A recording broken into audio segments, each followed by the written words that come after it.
আমার মনে হয়েছে যে মেসি বিহীন আর্জেন্টিনা আরেকটু সমন্বয় দরকার আছে, মানে আরো বেশি গোল হতে পারতো, অনেকগুলো দেখেছেন। তো এটা যে ভবিষ্যতে মেসি ছাড়াই খেলতে হবে আর্জেন্টিনাকে, সেক্ষেত্রে টিম কম্বিনেশনটা আরো ভালো হওয়া দরকার। মাননীয় প্রধানমন্ত্রী বলেছেন যে তিনি ইংল্যান্ডে ছিলেন অনেকদিন, কিন্তু ইংল্যান্ড সাপোর্ট করেছেন কিনা এটা কিন্তু বলেন নাই। বলেছেন যে অনেক দিন উনি ইংল্যান্ডে ছিলেন, সাপোর্ট করেছেন এটা আমি জানি না। যা হোক, আমরা তো অনেকদিন ধরে আর্জেন্টিনা করে আমরা বিশ্বাস করি এবারও ইনশাল্লাহ আর্জেন্টিনা চ্যাম্পিয়ন হবে, এবং এই পর্যন্ত ভালোই খেলেছে।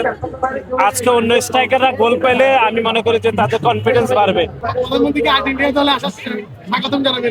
না, আমি জানাবো না, আশা করতেছি উনি যে দল সাপোর্ট করে সেই দলই করবে। তবে ইংল্যান্ড তো একবারে বিশ্বকাপ জিতেছে এবং এবারও মোটামুটি খেলছে, আমি আশাবাদী না ইংল্যান্ডকে নিয়ে খুব একটা। মেসি কয়েকদিন আগেও সাক্ষাৎকারে বলেছে যে এবারও বিশ্বকাপ চাওয়াটা অতিরিক্ত লোভ হয়ে যাবে, এরকমই বলেছে কাছাকাছি। আমরা মনে করি যে গতবারই উনি সবকিছু জিতেছেন, এবার একদম চাপ মুক্তভাবে খেলছেন।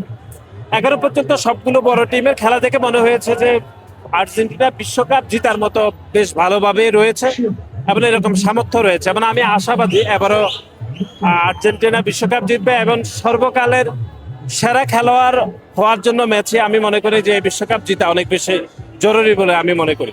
ব্রাজিল সেমিফাইনাল পর্যন্ত যাবে আমার তো মনে হইতেছে না, বরং ব্রাজিলের প্রতিপক্ষ হিসাবে যে দল সেই দল মুখোমুখি হওয়ার সম্ভাবনা আছে। ব্রাজিল এত দূর যাবে না, সেটা হিসাব নিকাশ করে দেখতে হবে কোন দল। ব্রাজিল যাবে বলে আমার তো মনে হয় না এত দূর। ভাই, এত বড় সংগঠন আপনি চালাচ্ছেন, মানে কোনটা বেশি কঠিন, সংগঠন চালানো নাকি আর্জেন্টিনা ব্রাজিল ম্যাচ হবে এই চাপ সামলানোটা বেশি কঠিন? না, সংগঠন চালানো তো কঠিন না, মানে ধরুন এটা একটা একরকম, আর আর্জেন্টিনা ব্রাজিল এটা আরেক রকম।